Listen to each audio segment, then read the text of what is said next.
Good news muna ang ating pag-usapan.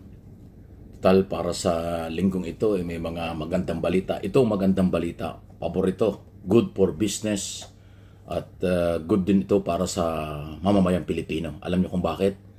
Aba, yung palang pananahimik ng ibang sektor like business community, yung pala'y pumapabor sa ating ekonomiya at sa ating Pangulo at sa mga Pilipino. Ang tinutukoy ko yung hindi po pakikialam at concentrate lang sa business ang business community. Ito yung mga foreign investor.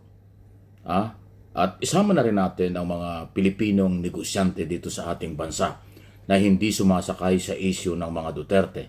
Especially ito pong mga pinagsasabi at ginagawa ni Vice President Sara Duterte. Kaya ko po ito napapag-usapan kasi yung American Chamber of Commerce and Industry kasama ang Australia, Japanese Business Group, South Korean, okay? At yung ibang mga bansa sa yung European Union business sector na nandito sa ating bansa ay nakapokus lang sa business. At hindi lang yung pag-focus nila. Kung hindi sumasang-ayon sila na si Pangulong Marcos ay hindi sumakay dito sa mainit na isyong pamumulitika or mga statement ng kampo ng mga Duterte. Sa halip, yung focus ng Pangulo sa pagtugon sa mga pangailangan ng Pilipino at yung national security at business community or yung pag-focus sa negosyo ay yun ang pabor na pabor. Di ba? Ibig sabihin, alam ng mga foreign investor sa ating bansa dito sa Pilipinas na sobra ang politika rito at mga isyong hindi ho makakabuti sa kanilang business, yung kung sasakay ang ating Pangulo at mag-uubos or mag-aabala sa pagsagot at pagpansin sa mga batikos ng pangalawang Pangulo. Ang ibig sabihin nito, dalawang issue dyan na nakita ko. Pangalawa, posible, sa aking opinyon, na ang mga negosyante ay hindi pumapabor sa mga Duterte.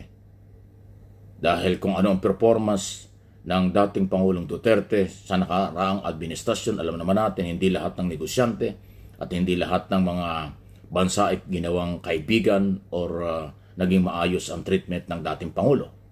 Ngayon, si Pangulong Marcos, lahat ay pinakisamahan.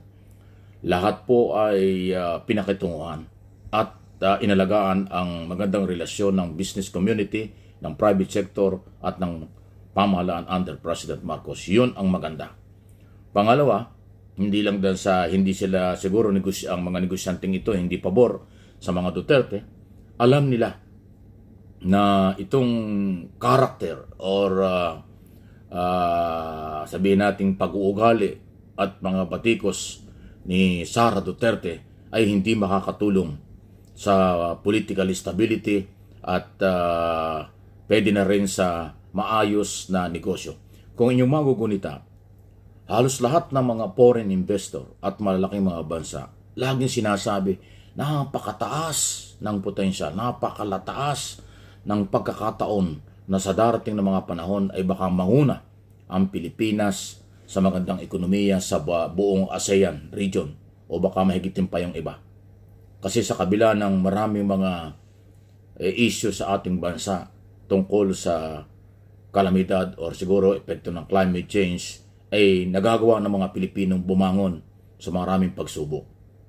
Pangalawa, alam ng mga negosyanteng dayuhan na, sabi tulad na sinabi ko, mahigpit or kakaiba ang politika sa Pilipinas, masyadong mainit at masyadong may halong personal at mga political interest. Okay?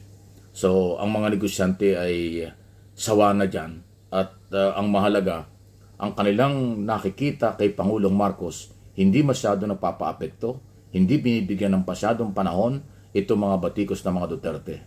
Sa halip, nakapokus sa trabaho bilang Pangulo. Yan ang gusto. Kasi business is business. Wala namang negosyanteng nag-ubos ng oras or pumatol sa politika. Dahil kung negosyante ka, focus lang sa negosyo. At ang akin pong analysis at opinion, kahit sinong administrasyon, ang administrasyon ng ating pamahalaan itong Pilipinas, ang number one employer. Alam niyo bakit? Kasi ang lahat ng policy, economic policy, national security policy, foreign policy, at ang pagpapatupad ng batas, yan ang pinakamalaking negosyo. Dahil diyan gagabay ang mga negosyante. Pag meron tayong political stability, may maganda tayong relasyon sa international community, pabor yan sa mga negosyante. Kasi common sense lang eh. Kung ikaw ay kapitalista, sarili mong pera yan, bakit mo isusugal ang pera mo sa isang bansa na mayroong problema at hindi nakapokus sa trabaho ang Pangulo? Talagang hindi mo isusugal yung pera mo, ang business mo, yung expansion or bagong negosyo. Pero kung nakikita nila katulad ng under President Marcos na sa kabila ng mga batikos ng mga Duterte, nakapokus sa trabaho, pagpapalakas ng ekonomiya, infrastructure project, national security, at yung foreign policy ay talagang napakalawak at nirecognize po ng marami mga bansa. Ang hindi lang Amerika, hindi lang Central North America, o hindi itong mga bansang kapitbahay natin, nire-recognize maliban sa China. At ito pa yung isang magandang pagkakataon sa pagpasok ng 2025, ilang araw na lang, sana magtuloy-tuloy, may malaking problema sa ekonomiya at politika rin ang China. At marami rin mga negosyante rin na naghahanap ng mga bansa na pwede nilang lipatan o magkaroon ng expansion ng negosyo kasi nga iba na ho nangyayari sa China. Okay?